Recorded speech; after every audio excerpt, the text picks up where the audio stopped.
যেই মানুষটাকে আল্লাহ সৃষ্টির ভিতরে সবচেয়ে সেরা বলতেছে, কেমন গুটগুটে ফিতনা, ওই মানুষটা নিজেকে সৃষ্টির ভিতরে নিকৃষ্টতম। আমাদের প্রবাদ বাক্যে সবচেয়ে দুষ্ট মানুষরে কি বলে? বানর বলে, বানর, বান্দর, ঠিক না?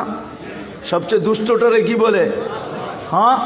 তাহলে কেমন বড় ফিতনা, কেমন গুটগুটে ফিতনা, যে মানুষটাকে আল্লাহ সৃষ্টি সেরা বলেও ঘোষণা দিলেন, কেমন ফিতনার শিকার যে ওই মানুষটা নিজেকে সৃষ্টির ভিতরে সবচেয়ে যেটা দুষ্ট বানর, নিজেকে বানর বলতে এখন রাজি হইতেছে, আমি বানর।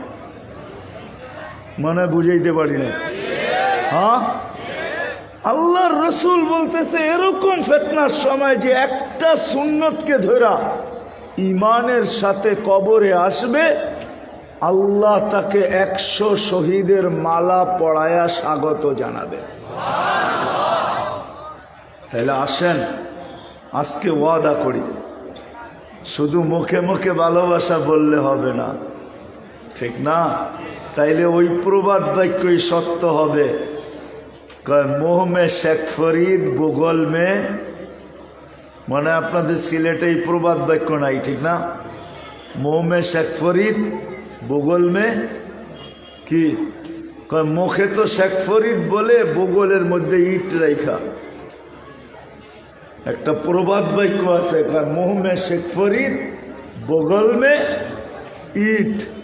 এরকম যেন না হয় যে মুখে তো বলি নবীকে মহব্বত করি কিন্তু বাস্তবে প্রদর্শন করি না। তাইলে আমারও এরকমই হবে যে আমি মুখে তো শেখ ফরিদ বলি কিন্তু ভূগোলে ইট নিয়ে দাঁড়ায় আসি, পাইতে দেরি, মাথায় মারতে দেরি করব না। আমাদের দোষও এরকমই হবে। বিদায় আসেন, জীবনটা অতি ছোট, দুই দিক থেকেই আমরা প্রিয় পাত্র, এটাকে সুরক্ষিত করা দোনোজনের পক্ষ থেকে দাবি। আর সুরক্ষিত কিভাবে করব, এটার জন্যই মোহাম্মদুর আল্লাহর রসুলের আদর্শ। আসেন শিখি, শিখবো তো পাক্কা? কার কাছ থেকে শিখবেন? নেটের থেকে? কার থেকে? হক্কানি আলেম আর আল্লাহওয়ালাদের থেকে, হক্কানি আলেমদের থেকে। এখন তো হক্কানি আলেম দেখানোর সময় আমার নাই, নাইলে আপনাদেরকে বুঝায় বলতাম যে হক্কানি আলেম কারা। এদের কাছ থেকে শিখেন। হ্যাঁ, এদের কাছ থেকে শিখেন। কিতাবে আছে হক্কানি আলেম কারা, এই জন্য কিতাবে নিষেধ করছে, লা তাজলিসু ইনদা কুল্লি আলেম ইল্লা আলিমুন ইয়াদউকুম মিন খামসিন ইলা খামসিন। 5 জিনিসের থেকে 5 জিনিসের দিকে যারা ডাকে তোমাদেরকে, এরা হলো হক্কানি আলেম। এদের কাছ থেকে শিখো, নবীর আদর্শ শিখো। কেননা দুনিয়াটা ছোট হয়ে আসতেছে, কার মৌত কখন হবে। কেননা কিয়ামতের আগে আল্লাহর রসুল বলছেন, কিয়ামতের আগে আল্লাহর রসুল বলছেন মানুষের অপমৃত্যুর হার বেড়ে যাবে। হার, অপমৃত্যু বুঝেন? হঠাৎ মৃত্যুর হার বেড়ে যাবে। এখন সারা দুনিয়া দেখলে দেখা যায় প্রতিদিন 75% মানুষ, 3 থেকে 4 লক্ষ মানুষের ভিতর থেকে 75% মানুষ হঠাৎ মৃত্যু হয়। হঠাৎ, এটা কিয়ামতের নিদর্শন। কখন আমরা মারা যাব জানি না। এই জন্য হক্কানি আলেমদের কাছ থেকে শিখেন, এটাও একটা বাগান। হক্কানিয়াতের একটা বাগান হইল এটা জামিয়া ইসলামিয়া লুৎফাবাদ, এটাও একটা বাগান। এরকম সিলেটে হাজারো বাগান আছে, হাজারো, একটা দুইটা না।